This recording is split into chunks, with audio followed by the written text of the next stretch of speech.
Un ami m'a dit quand tu travailles une vidéo, ça n'est pas la qualité de l'image qui compte, c'est la qualité de l'audio. Parce qu'on peut fermer les yeux pour se reposer, mais on ne peut jamais fermer les oreilles pour se les reposer. Bienvenue dans ce 11e épisode des ADC, les anecdotes du coach, où l'épisode aujourd'hui est consacré à mon rapport à l'audio, les podcasts, tout ce qui est uniquement auditif. Car ça y est, c'est le 3e épisode qui sort en même temps sur toutes les plateformes de streaming, Spotify, Apple Podcasts, Deezer, SoundCloud, et qui sort aussi sur YouTube en vidéo. Alors pourquoi cette initiative ? C'est parce que j'aime beaucoup le format audio. C'est un format que j'affectionne particulièrement car je peux en écouter partout, que ce soit le matin, le soir, même au travail, parce que je suis, oui, doté de cette faculté à faire deux choses en même temps, écouter et faire, et que la vidéo, là c'est trop. Regarder une vidéo en même temps et travailler, ça ne fonctionne pas. Ce qui compte, c'est que l'audio, c'est quelque chose que j'affectionne. Et de l'audio, on en retrouve déjà, la base, c'est la musique. J'écoute énormément de musique, ça par contre, tout le temps. Il me faut de la musique dans ma vie. Il devrait y avoir à chaque fois que je fais une action, une petite musique qui se passe. Mais si on parle plus concret sur l'audio, en fin de compte, les podcasts, même si ça fait pas longtemps que je suis abonné sur Spotify à écouter des podcasts, tel le JCD que je suis. JCD égale Jeune Cadre Dynamique. Eh bien, dès le lycée, j'écoutais en fait des podcasts. Et ces podcasts... Bon, et maintenant je brasse. Mais qu'est-ce... Je double, je continue. Ça a commencé avec les 2 minutes du peuple. Tout simplement, des enregistrements audio dont je suis le plus grand fan. Alors oui, il y a toujours quelqu'un d'un peu... J'écoutais les œuvres de François Pérusse, mais tous les matins en allant au lycée. Enfin, c'était... Entre le métal et les 2 minutes du peuple, ça se mélangeait. J'avais plus de 500 épisodes de 2 minutes du peuple sur mon téléphone portable. Ça ne servait qu'à ça, mon téléphone. Avoir des 2 minutes du peuple et du Split. Et quand j'ai commencé mon travail d'ingénieur automaticien, l'été qui est venu, parce que j'ai embauché le 3 juin, j'avais pas de vacances et les autres, tout le monde était en vacances. Alors j'étais un peu seul et je me suis dit, tant qu'à faire, j'ai fait toute ma playlist à peu près 40 fois là maintenant, parce que j'écoute de la musique vraiment toute la journée. J'aimerais passer à autre chose, quoi. Et là, je me suis dit, oh yes, je connais les 2 minutes du peuple par cœur, ça va m'amuser, mais ça va pas trop me distraire. Et je me suis fait tous les 2 minutes du peuple. En compilation, il y en avait tellement, des heures et des jours de 2 minutes du peuple. Déjà, sachez qu'il y en avait très peu que j'avais jamais écouté. Je vous mets d'ailleurs au défi de me trouver un 2 minutes du peuple, version française, pas la version québécoise, que je n'ai jamais entendu. Et arrive le moment fatidique où je les ai tous écoutés, donc il fallait que je passe à autre chose, et à ce moment-là, j'ai Spotify qui me propose, tiens, on a une section podcast pour toi. Tu peux écouter du contenu, te cultiver, apprendre des choses. Alors je cherche un petit peu là où je peux me renseigner sur des sujets, apprendre des choses en même temps que je fais des tâches un peu répétitives. Alors je tombe sur des podcasts comme Culture G.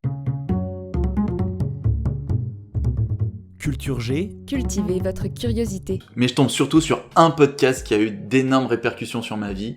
Les couilles sur la table, par Victoire Tuaillon. Et maintenant, c'est l'heure des couilles sur la table. Une partie essentielle du marbre. Voilà, on les met là.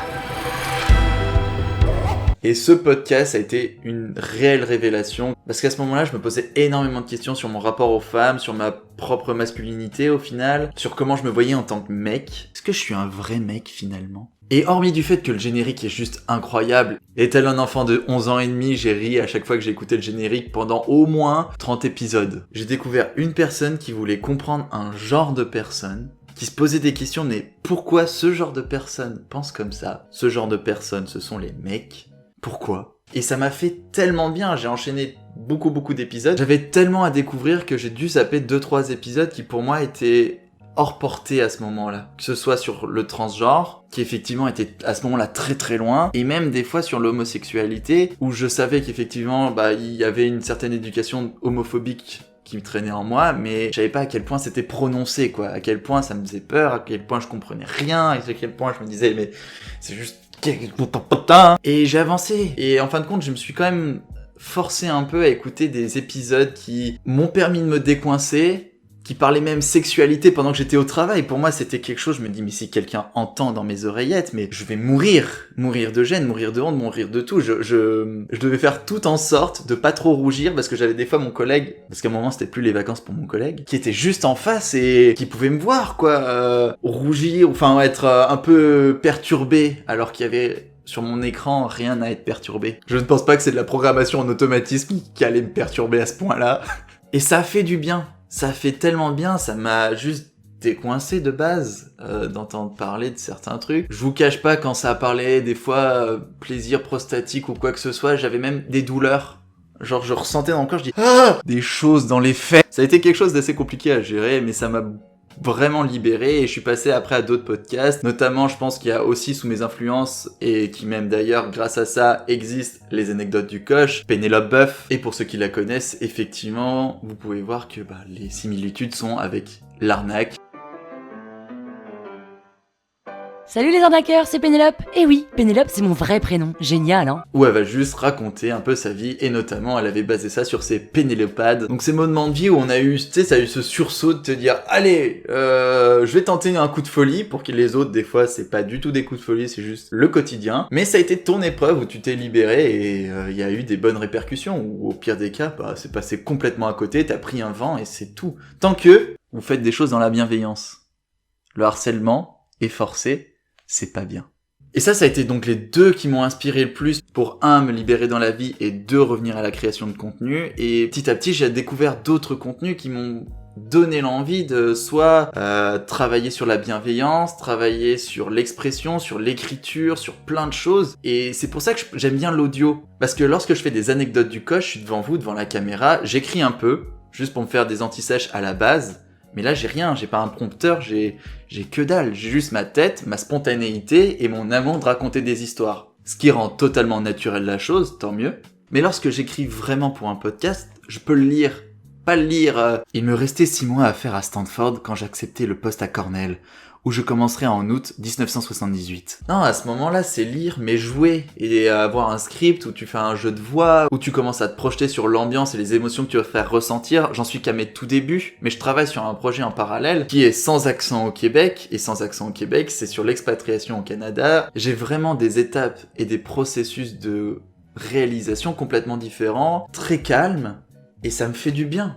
Ça me fait vraiment du bien, j'ai envie d'aller pousser là-dedans un peu, c'est pas de la fiction, c'est totalement sur des faits existants, sur des faits qui relatent ma vie, c'est sur de l'expérience, voilà. J'aime construire sur mon expérience ou celle des autres, et ça c'est ma 3e inspiration, c'est Kian Kojandi et Navo sur, évidemment, un bon moment.